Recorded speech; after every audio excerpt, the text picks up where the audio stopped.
DSLR camera আপনারা আমার হাতে দেখতে পাচ্ছেন, এটা হচ্ছে একটা DSLR camera Canon EOS 600D।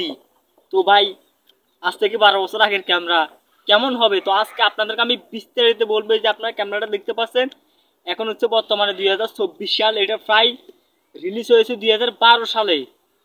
তো 2012 সালের ক্যামেরা এখন প্রায় 12 বছর, তো 12 বছর আগের ক্যামেরা তো এখন বর্তমানে 2024 সালে কেমন পারফরমেন্স করবে ক্যানন EOS 600D।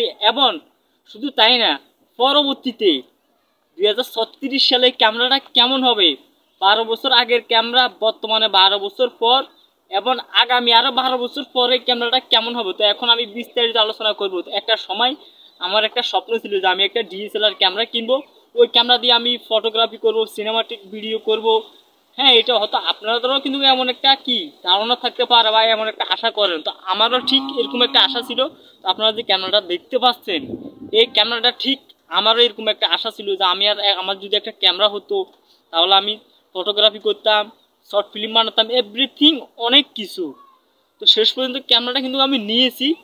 আমার অনেক আশা ছিল যে একটা ক্যামেরা নেওয়ার পর হয়তো আমি এসব করার পর আমার কি আমি অতঃপর আমি কি সফল হয়ে যাবো। তা আমার টার্গেট ছিল একটা ইউটিউব চ্যানেল খুলবো। তো আপনারা যে এই চ্যানেলটাকে দেখতে পাচ্ছেন, ছিল তো একটা চ্যানেল খুলবো যে চ্যানেলটাকে অনেক টাকা পয়সা ইনকাম করতে পারবো। আর ভাই শেষ পর্যন্ত কিচ্ছু হলো না। আজ থেকে 12 বছর আগে ক্যামেরা, যখন আমি ক্যামেরাটা নিয়ে ফেলেছি এখন বুঝতে পেরেছি না, এটা তো আমার নেওয়া উচিত হয়নি।